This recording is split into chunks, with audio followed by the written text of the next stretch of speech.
That's it, Brian? Hola chicos, en este video vamos a ver la reproducción en el ser humano. Y antes de meternos en la reproducción en el ser humano tenemos que definir dos conceptos bien claros que a veces se confunden. Esos dos conceptos son sexo y sexualidad.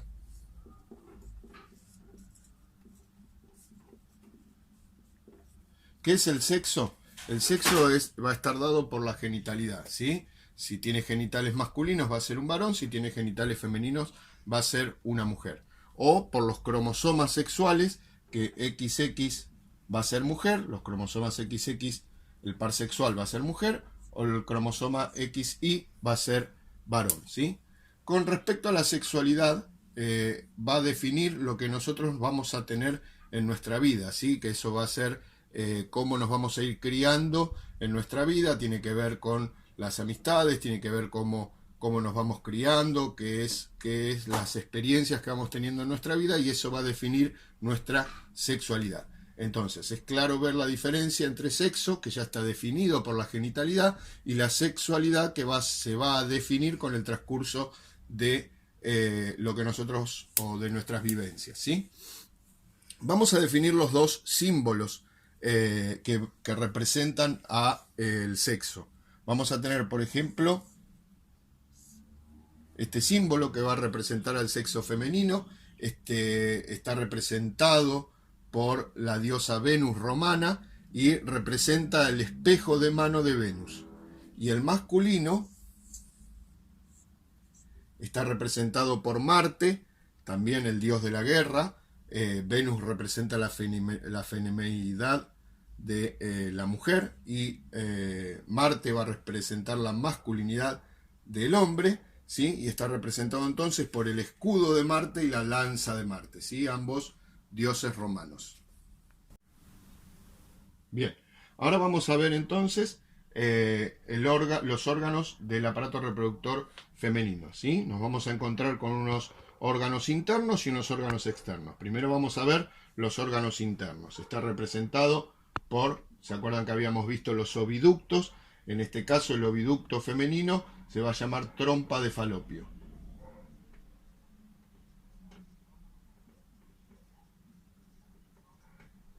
Que va a conectar el útero con los ovarios. ¿Sí?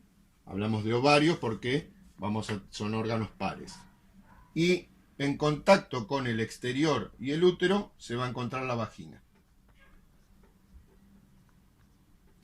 En el contacto entre la vagina y el útero se encuentra el cuello del útero.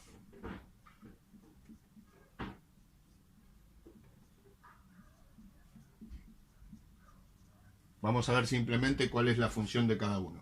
Recordamos que los ovarios son las gónadas femeninas, por lo tanto producen el óvulo, que es la gameta femenina, y va a generar dos hormonas, que es estrógeno y progesterona. El útero va a cumplir la función de albergar y dar crecimiento al bebé. Las trompas de Falopio, como dijimos antes, van a ser los oviductos, o sea, el conducto que va a conectar el ovario con el útero, y la vagina es el órgano receptor del pene, que va a ser el órgano copulador masculino, ¿sí? Bien, ahora vamos a ver los órganos externos femeninos. El anterior eran los órganos internos, estos son los órganos externos femeninos. Nos vamos a encontrar con el clítoris, que es un órgano eréctil sensible donde se encuentran millones de terminaciones nerviosas. Recordemos que habíamos visto antes que en el aparato reproductor femenino estaba separado del aparato reproductor urinario, por lo tanto vamos a tener un conducto que se va a llamar meato urinario, por el cual sale la orina, y esta es la entrada de la vagina.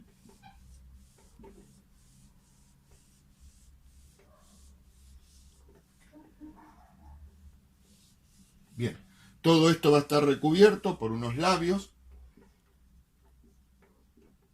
que se dividen en dos: mayor y menor.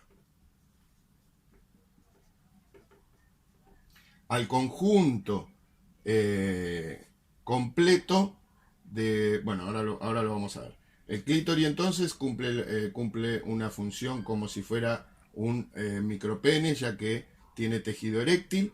El meato urinario es por donde sale la orina, y el orificio de entrada de la vagina, y que va a proteger, va a recubrir todos los labios mayores y menores, y a todo el conjunto entonces, a todo el conjunto externo se lo conoce con el nombre de vulva.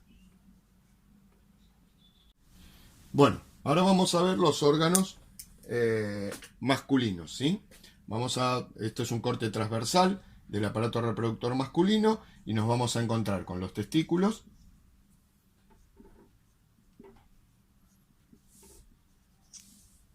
que son las gónadas masculinas, ¿sí? Son dos, igual que en los ovarios, lo cual su función es producir espermatozoides, que es la gameta masculina, y además generar testosterona, que es la hormona masculina. Una vez que se forman los espermatozoides en los testículos, se van a acumular en el epididimo,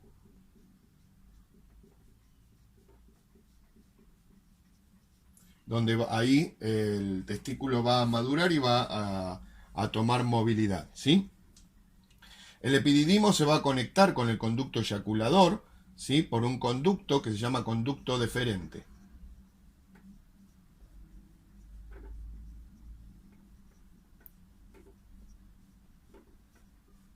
Este conducto sería el espermiducto, que va a llevar los espermatozoides hasta el lugar de la eyaculación, ¿sí? A diferencia entonces del aparato reproductor masculino, del aparato reproductor femenino, el masculino sí está unido la parte urinaria con la parte reproductora. Entonces acá vamos a tener la vejiga,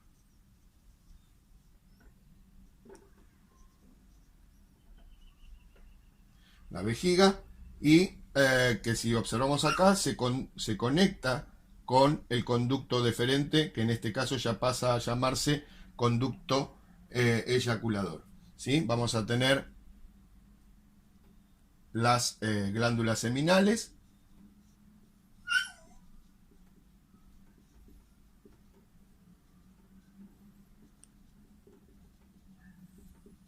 que aportan la mayor cantidad o el mayor porcentaje de el semen, que es el líquido que va a ser eyaculado.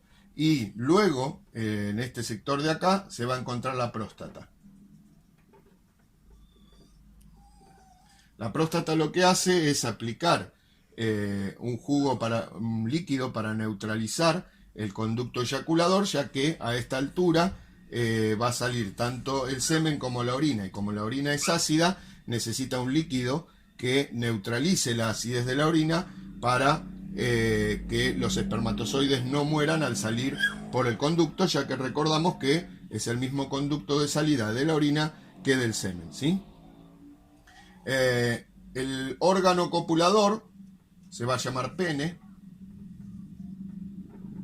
y el pene va a estar compuesto por el glande, que es la punta,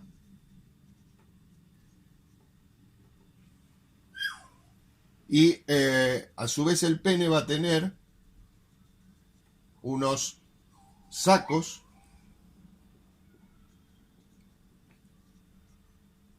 cavernosos que se van a llenar de sangre, y eso va a permitir que el pene se erecte al momento de la copulación. El glande es el único sector del pene que va a tener sensibilidad, ya que sobre la parte inicial del pene es donde se inervan todos los nervios de este órgano, y va a estar recubierto por una piel que se llama prepucio.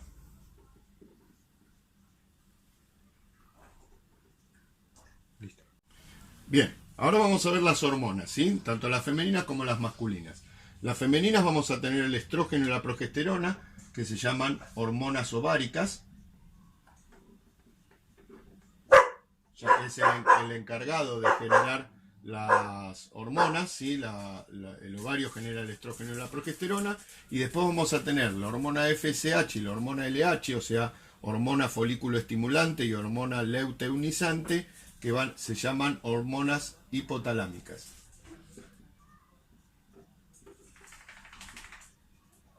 Ya que se generan en el cerebro, en la parte del hipotálamo. Y en las hormonas masculinas vamos a tener la testosterona, que es una hormona testicular.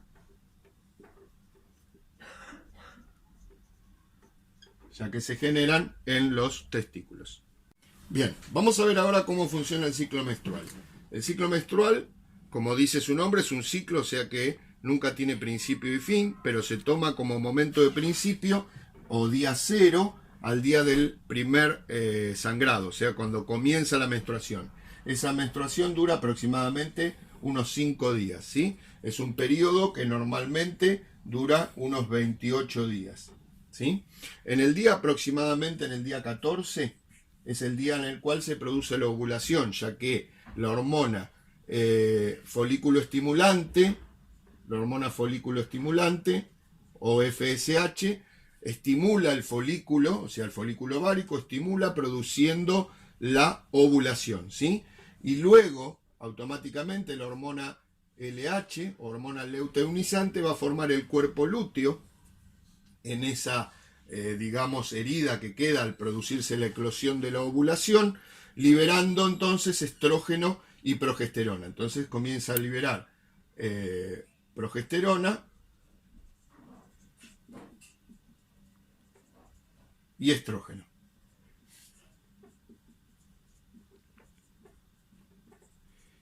Entonces, consideramos al día 14 como el día de la ovulación.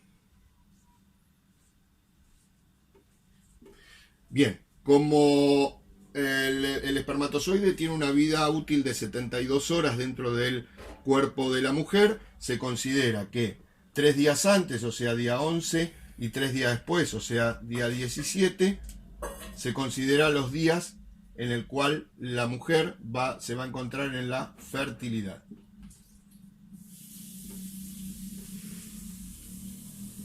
¿Cuál es el problema? El problema es que nunca vamos a poder saber cuál es este día 14, ¿sí? El día 14 es un día ficticio, es el día, se llama el día de la ovulación. Este día 14 puede estar en cualquiera de los 28 días, ¿sí? Por lo tanto, no se puede considerar que del día 14, 3 días antes o 3 días después, la mujer está fértil, porque esto se puede correr durante todo el ciclo, ¿sí? Si la mujer está embarazada, entonces se mantienen los niveles de estrógeno elevado, y eso va a impedir que las hormonas hipotalámicas, o sea, el FSH y el LH, vuelvan a producirse. Por lo tanto, no se va a producir una nueva ovulación. Esto quiere decir que una mujer que ya está embarazada no ovula durante todo el periodo de embarazo, ya que no podría quedar embarazada nuevamente, ¿sí? Entonces, un ciclo que dura 28 días, donde se considera al principio como los 5 días de la menstruación, ¿sí? Y un día 14 ficticio como el día de la ovulación. Bien, por último vamos a ver los métodos anticonceptivos, ¿sí? Obviamente un método anticonceptivo sirve para la anticoncepción, o sea, para evitar el embarazo, pero también cumplen otra función que ya vamos a ver. Vamos a tener 3 tipos de métodos anticonceptivos: los métodos naturales, los métodos artificiales y los métodos quirúrgicos. Vamos primero con los métodos naturales, que son los que no utilizan ningún tipo de método que se interponga en la anticoncepción, ¿sí? Obviamente son los menos seguros, tienen un porcentaje de efectividad de entre el 0% al 20%, o sea que muy poca efectividad.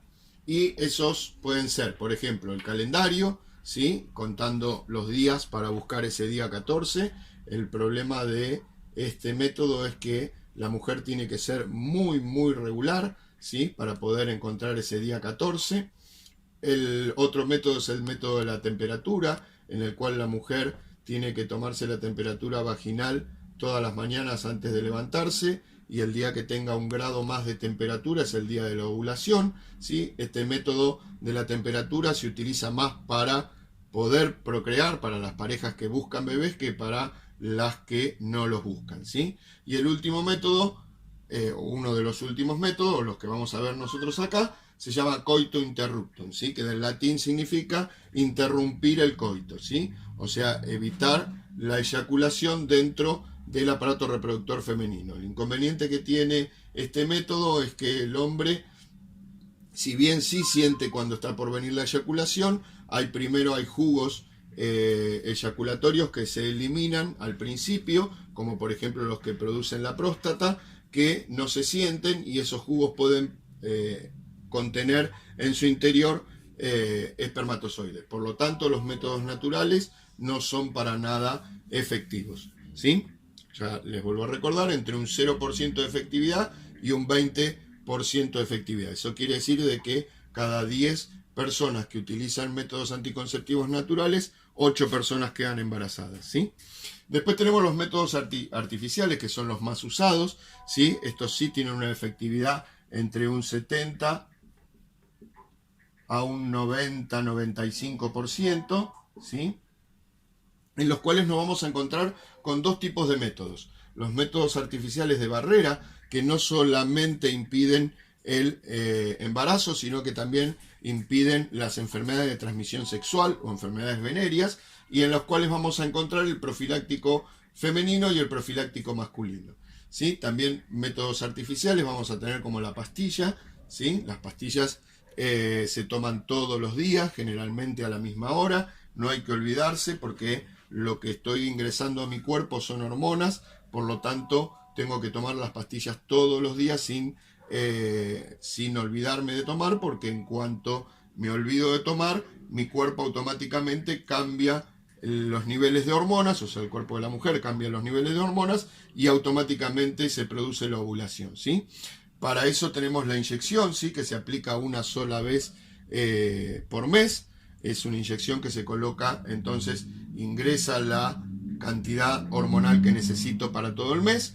También tenemos los parches que se colocan en lugares no visibles, como por ejemplo puede ser por debajo del corpiño. Entonces el cuerpo a través de la piel va a ir absorbiendo la cantidad de hormonas que necesitan, ¿sí? Lo que hago yo con las pastillas, la inyección o el parche es engañar al cuerpo y hacerlo creer que está embarazado. Por lo tanto, como dijimos antes, mujer embarazada no puede quedar embarazada.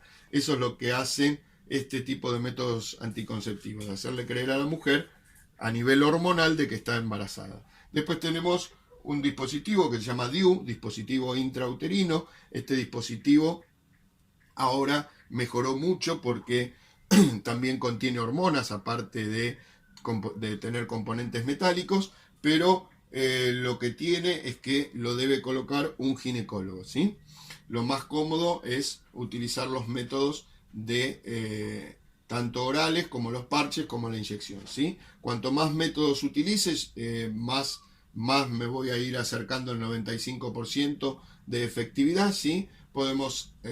Recomendable, se puede utilizar un método anticonceptivo hormonal y a su vez también un método anticonceptivo de barrera para también evitar las enfermedades venéreas. Y por último tenemos los métodos anticonceptivos quirúrgicos, que tienen un porcentaje de efectividad del 100%. Esto quiere decir que una vez que yo me realizo el procedimiento no hay más posibilidades de que se produzca el embarazo, ¿sí? Como dice el nombre, quirúrgicos, quiere decir que tengo que realizarme un procedimiento quirúrgico, o sea, entrar a un quirófano, y en el caso de las mujeres se llama ligadura de trompas, el cual no tiene vuelta atrás. Una vez que la mujer se liga las trompas, nunca más va a poder quedar embarazada, por lo menos de métodos naturales. Sí puede ser por algún método artificial, y en el hombre se llama vasectomía. La vasectomía consta en cortar ese espermiducto, ¿sí? O conducto deferente, se corta con un láser, y lo que estoy haciendo es evitar que los espermatozoides lleguen al nivel eyaculador. Como se corta en los niveles bajos, el hombre con vasectomía va a eyacular normalmente. La única diferencia es que ese semen va a carecer de espermatozoides. Entonces, espero que les haya servido y nos estamos viendo en el próximo video. Hasta luego. Fire when the storm hits you. That's it, Brian?